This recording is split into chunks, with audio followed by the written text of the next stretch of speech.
बिस्मिल्लाहिर्रहमानिर्रहीम। अस्सलाम वालेकुम। आज का टॉपिक है क्रोमेटोग्राफी। क्रोमेटोग्राफी बेसिकली क्या है? क्रोमेटोग्राफी यानी किसी एक ऐसा टेक्निक, ऐसा प्रोसेस जिसमें मॉलिक्यूल को या कंपोनेंट्स को मिक्सचर में एक दूसरे से सेपरेट करते हैं। यानी मिक्सचर में कोई भी अमेज़ा है, मिक्सचर है, उसमें मुख्तलिफ कंपोनेंट्स होते हैं या मॉलिक्यूल्स होते हैं, उसको एक दूसरे से जुदा करने के लिए हम एक टेक्निक यूज़ करते हैं, उसको हम क्रोमेटोग्राफी कहते हैं। क्रोमेटोग्राफी अगर इस की वर्ड की तरफ देख ले, यानी क्रोमेटोग्राफी, क्रोमा मींस कलर। अगर इसकी वर्ड देख ले, क्रोमा मींस कलर और ग्राफी मींस टू राइट। ये एक ऐसा टेक्निक है जिसमें जब किसी कंपोनेंट को एक दूसरे से सेपरेट करते हैं तो उसको कलराइज किया जाता है, इसलिए इसको नाम दिया क्रोमेटोग्राफी। सबसे पहले जिस साइंटिस्ट ने इसको इन्वेंट किया उसको कहते हैं मिकाइल सेमनोरिच वेस्ट 1906 में इसने ये टेक्निक जो है वो प्रपोज किया। डेफिनेशन अगर बात की जाए, it is a technique used to separate one type of molecules from the other. यानी अगर क्रोमेटोग्राफी की डेफिनेशन की बात की जाए, जैसे कि हमने पहले भी कहा कि मॉलिक्यूल्स को एक दूसरे मॉलिक्यूल से सेपरेट करने के टेक्निक को हम क्रोमेटोग्राफी कहते हैं। या किसी भी मिक्सचर में कंपोनेंट को सेपरेट करने के लिए हम एक टेक्निक यूज करते हैं, उसको हम कहते हैं क्रोमेटोग्राफी। यानी chromatography it is a technique which used to separate the different component in a mixture. Yeah, it is a technique which used to separate the molecules from the other molecules. So this is the definitions of chromatography. Depends on chromatography जो है, यानी अगर molecules को या components को हम एक दूसरे से जब सेपरेट करते हैं तो यहाँ पे इनकी जो डिपेंडेंस है मॉलिक्यूल को सेपरेट करने के लिए उस मॉलिक्यूल्स की सॉल्युबिलिटी, यानी मॉलिक्यूल्स की सॉल्युबिलिटी के ऊपर डिपेंड करना, प्लस मॉलिक्यूलर मास के ऊपर डिपेंड करता है। यानी उसमें उसकी सॉल्युबिलिटी क्या है प्लस उसकी मॉलिक्यूलर मास क्या है, लो है, ज्यादा है, तो उस बुनियाद पर मॉलिक्यूल्स को यहाँ पे सेपरेट किया जाता है, यानी जुदा किया जाता है। सो टाइप्स क्या है? दो टाइप्स है, एक पेपर क्रोमेटोग्राफी और दूसरा है column chromatography. Paper chromatography paper से जाहिर है, यानी पेपर कागज का यूज किया जाता है और उसकी मदद से यानी कंपोनेंट या मॉलिक्यूल को मिक्सचर से सेपरेट किया जाता है। तो आइए चलते हैं, इसमें दो फेजेस होते हैं, एक स्टेशनरी फेज होता है और दूसरा जो है मोबाइल फेज होता है। स्टेशनरी फेज से मुराद यहाँ पे जो है हम लेते हैं पेपर, या बाजू का जो है हम पेपर की जगह सिलिका भी यूज कर सकते हैं। और स्टेशनरी फेज ऐसा फेज होता है जो अपनी जगह से यानी हिलता नहीं, अपनी जगह पे रेस्ट हालत में होता है, इसकी मॉलिक्यूल्स मूवमेंट नहीं करते या एक जगह से दूसरी जगह ट्रांसफर नहीं होते हैं। इस तरह मोबाइल फेज से नाम से जाहिर है कि इनके मॉलिक्यूल जो हैं वो एक फ्लो करते हैं, तो इसकी मदद से इसको हम कहते हैं मोबाइल फेज। जिस तरह के सॉल्वेंट जो हैं, सॉल्वेंट लेट सपोज यहाँ पे सॉल्वेंट जो हम लेते हैं वाटर लेते हैं, तो वाटर जो है वो इजिली जो है वो मूव कर सकते हैं, इसलिए इसको मोबाइल फेज का नाम दिया गया है। वाटर इसलिए लेते हैं क्योंकि एक यूनिवर्सल सॉल्वेंट है, वो इजिली सॉल्युबल जो है वो दूसरे जो है सॉल्यूट को सॉल्युबल करता है। अगर अपैरेटस की बात की जाए, यहाँ पे हमने एक पेपर लिया, टेक्निक जो है मेथड जो तरीका ये होता है, यहाँ पर एक हमने पेपर लिया हुआ है और ये एक कंटेनर हमने लिया हुआ है या उसके अंदर है, इसमें हमने सॉल्वेंट डाला हुआ है। अब पेपर को कंटेनर में रखने से पहले उसके ऊपर जो क्या करते हैं, कोई भी एक छोटा सा सैंपल जो है उसके ऊपर एक डॉट, लेट सपोज कोई इंक जो है कि एक डॉट हम लेते हैं, लेट सपोज इस पेन की मैं इंक लेता हूं, तो इसके ऊपर मैं यहाँ पे डॉट जो है यहीं पे रख दूंगा और जैसे यहीं पे रख दूंगा, लेकिन याद रखिए पेपर को कंटेनर में रखने से पहले उसको ड्राई करना होगा ताकि इंक या सैंपल जो आपने लिया है वो ड्राई हो जाए। ड्राइंग जब हो जाए उसके बाद जो है आप ये पे जो है डीप, यहीं पे डीप करना है। डीप से ही, डीप इतना नहीं करना है कि ये जो है बिल्कुल जो इंक का जो अपने सैंपल लिया हुआ है वो नीचे टच हो जाए। फिर क्या होता है, फिर कुछ वक्त बाद जो है यानी सॉल्वेंट, जो हमने कहा कि सॉल्वेंट क्या है, वाटर। वाटर की एक प्रॉपर्टी है कैपिलरी एक्शंस। कैपिलरी एक्शन की मदद से इनके मॉलिक्यूल जो हैं अपवर्ड मूव कर रहे हैं। कैपिलरी एक्शंस क्या है, यानी the motion of the flow of fluid या लिक्विड जो है अगेंस्ट द ग्रेविटी, क्योंकि हम जानते हैं ग्रेविटी जो है नीचे की तरफ होती है, यहाँ पे मॉलिक्यूल जो है ऊपर की तरफ जो है मूव कर जाएगी। यहाँ पे मॉलिक्यूल जो है वाटर के मॉलिक्यूल की मदद से, कैपिलरी एक्शन की मदद से मॉलिक्यूल जो है ऊपर की तरफ जो है मूव यानी मूवमेंट शुरू कर देंगे।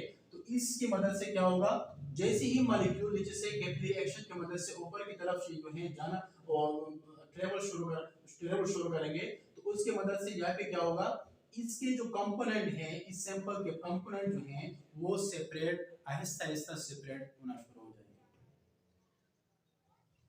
और इसके जो कंपोनेंट हैं इस सैंपल के, वो इनकी जो सेपरेशन है वो हमने कहा कि सॉल्युबिलिटी प्लस मॉलिक्यूलर मास के बेस के ऊपर जो हैं इनके जो कंपोनेंट है वो सेपरेट हो जाएंगे। यानी जो मॉलिक्यूल्स जितना ही उसके मॉलिक्यूलर मास कम होगा वो उतना तेजी के साथ ऊपर जो है यानी ऊपर की तरफ जो है मूवमेंट शुरू कर देगा, और जिसका मॉलिक्यूलर मास ज्यादा है वो स्लोली जो है ऊपर की तरफ आहिस्ता आहिस्ता ऊपर की तरफ जाना शुरू करेगा। और इसके बाद नेक्स्ट फेज में क्या होता है, यहाँ पर जो है ये यानी कैपिलरी एक्शन की मदद से वाटर की जो मॉलिक्यूल्स है अपर मोमेंट की वजह से यहाँ पे क्या हुआ, हमें पेपर के ऊपर एक जो है मुख्तलिफ डिफरेंट कलर्स के जो है कंपोनेंट सेपरेट यहाँ पे हमें नजर आते हैं। यानी यहाँ पे आपको ब्लू, रेड, ग्रीन, ब्लैक, यानी एक सैंपल, एक पेन या फिर कोई भी आप एक इंक का टुकड़ा या कोई भी आपने जो है सैंपल लिया था, उसको आपने क्या किया, उससे उसके यानी इसके टेक्निक पेपर क्रोमेटोग्राफी के नतीजे में क्या हुआ, उस कंपोनेंट को मुख्तलिफ कलराइज्ड में इसको सेपरेट किया। तो इसको हम कहते हैं पेपर क्रोमेटोग्राफी। इसकी जो सबसे पहले 1943 में किसने काम किया था इसके ऊपर, मार्टिन एंड साइंजी। मार्टिन एंड साइंजी ने यानी प्लांट्स के ऊपर सर्वे किया था, वहाँ पे उनकी आइडेंटिफिकेशन के नतीजे में पेपर क्रोमेटोग्राफी की वहाँ पे उन्होंने यूज किया था। तो सबसे पहले पेपर क्रोमेटोग्राफी मार्टिन एंड साइंजी 1943 में प्रपोज किया। तो यहाँ पे है पेपर क्रोमेटोग्राफी की मदद से क्या हुआ, मुख्तलिफ जो है सैंपल के मुख्तलिफ कंपोनेंट जो है एक दूसरे से सेपरेट हो गए, कुछ ब्लू, रेड, ग्रीन और रेड के नतीजे में। तो इसलिए इसको हम पेपर क्रोमेटोग्राफी कहते हैं। दूसरा जो टेक्निक है इसका नाम है कॉलम क्रोमेटोग्राफी। कॉलम से जाहिर है यानी बिल्कुल वर्टिकल पोजीशन में। कॉलम हम किसे कहते हैं, एक वर्टिकल पोजीशन में, यानी हम मैथ में कॉलम और हॉरिजॉन्टल, कॉलम और वहाँ पे पढ़ते हैं हमने हॉरिजॉन्टल और कॉलम हम वहाँ पे हम पढ़ते हैं वर्टिकली, हॉरिजॉन्टली हम जो मैथ में पढ़ते हैं। तो कॉलम जो है एक बिल्कुल अपवर्ड जो है 90 के एंगल के ऊपर एक परपेंडिकुलर स्ट्रक्चर होता है। तो यहाँ पे कॉलम जो है मुराद है, यहाँ पे जो हम ट्यूब या apparatus लेते हैं इसकी वजह से इसको हम कॉलम क्रोमेटोग्राफी कहते हैं। और ये जो है मोस्ट कॉमनली यूज्ड मेथड है, यूज होता है। इसमें भी दो फेजेस होते हैं, एक होता है स्टेशनरी फेज और दूसरा मोबाइल फेज। यहाँ पे stationary phase camera silica gel ये भी लेते हैं, मोबाइल फेज वही लिक्विड या गैस ये भी जो है मोबाइल फेज में ले सकते हैं। अपैरेटस की बात की जाए कॉलम क्रोमेटोग्राफी में, कॉलम क्रोमेटोग्राफी में क्या होता है, सबसे पहले हम अपैरेटस लेते हैं, यानी एक ट्यूब लाइक स्ट्रक्चर हम लेते हैं। उस ट्यूब लाइक स्ट्रक्चर में हम एक स्टेशनरी फेज लेते हैं। लेट्स सपोज एक सिलिका जेल है जो आपको एक नजर आए, डॉट डॉट जो है इनके अंदर पोरस होते हैं ताकि इनके अंदर मॉलिक्यूल इजीली जो है वो फ्लो कर सके। और इस तरह जो है नीचे हम एक कंट्रोलर या नो ब्लैक स्ट्रक्चर होता है, इसके नतीजे में हम ओपन करते हैं और उसको क्लोज करते हैं। जैसा कि एक टैप होता है, घरों में नल के होते हैं, उसको हम ओपन करते हैं, जब चाहे उसको क्लोज कर सकते हैं। इस तरह ये भी एक नो ब्लैक स्ट्रक्चर कंट्रोलर होता है। और जिस डिजायर्ड सैंपल को हम ये न्यूज को सेपरेट, इनकी कंपोनेंट को सेपरेट करना चाहते हैं, वो उसके अंदर डालते हैं। लेट सपोज ये ग्रीन कलर जो आपको नजर आ रहा है एक सैंपल है जिसकी हम क्या करते हैं, इसकी कंपोनेंट को सेपरेट करना चाहते हैं।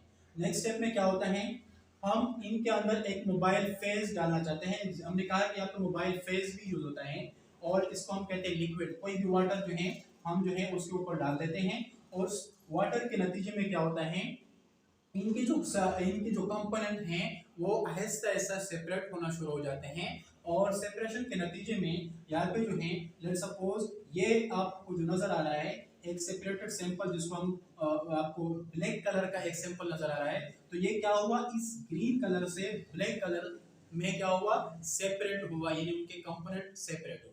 कंपोनेंट की जब हम बात करते हैं तो उनके मॉलिक्यूल्स की बात करते हैं, मॉलिक्यूल एक दूसरे के साथ अटैच होते हैं। तो वो जैसे ही हम ऊपर मोबाइल फेज डालते हैं, मोबाइल फेज के फ्लो की वजह से उनके मॉलिक्यूल एक दूसरे से क्या होते हैं, सेपरेट होना शुरू हो जाते हैं। तो ये क्या हुआ, एक ब्लैक कलर की जो है सैंपल जो हम चाहते हैं कि उनके अंदर कौन कौन से कंपोनेंट पाए जाते हैं, कौन से कलर के, तो ये जो है सेपरेट हुआ। नेक्स्ट स्टेप में, नेक्स्ट फेज में क्या हुआ, नेक्स्ट स्टेप में क्या हुआ, आहिस्ता आहिस्ता जिस सेपरेटेड सैंपल है आहिस्ता आहिस्ता नीचे जो है जाना, वो है मोमेंट ये शुरू कर देता है। और मोमेंट के नतीजे में क्या होता है, आखिरकार जो है वो हम जो है, क्योंकि हमें इनके सैंपल रिक्वायर्ड होती हैं, हमें इनके सैंपल चाहिए होते हैं कि इसके अंदर कौन कौन से कंपोनेंट हैं, तो उसके लिए हम फ्लास्क कोई भी बोतल रख देते हैं ताकि उसकी कलेक्शन कर सकें, और उस कलेक्शन में हम देखते हैं कौन कौन से हमें कंपोनेंट इस सैंपल के अंदर मिले। सो क्रोमेटोग्राफी जो है एक मिक्सचर को सेपरेट करने के लिए, उनके अंदर जो मुख्तलिफ कंपोनेंट्स हैं उसको सेपरेट करने के लिए यूज होता है। इसमें दो टाइप्स हैं, पेपर प्लस कॉलम क्रोमेटोग्राफी। याद रखिए कि पेपर क्रोमेटोग्राफी एक लो कॉस्ट जो है वो टेक्निक है, और ये जो है ज़रा हाई कॉस्ट टेक्निक है।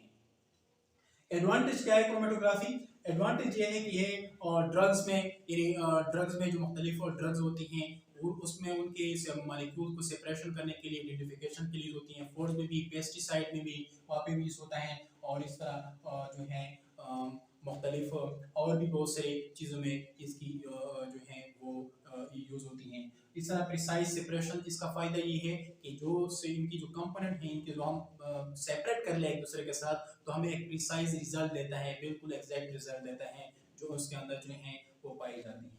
इसी तरह जो है किसी इंसान के अंदर, ब्लड के अंदर जो है वो ड्रग्स मालूम करना हो, तो ड्रग्स को मालूम करने के लिए ब्लड के अंदर जो मुख्तलिफ कंपोनेंट हैं उसको सेपरेट करने के लिए भी हम क्रोमेटोग्राफी के टेक्निक जो है उससे हम फ़ायदा उठा सकते हैं। खुदा हाफिज़।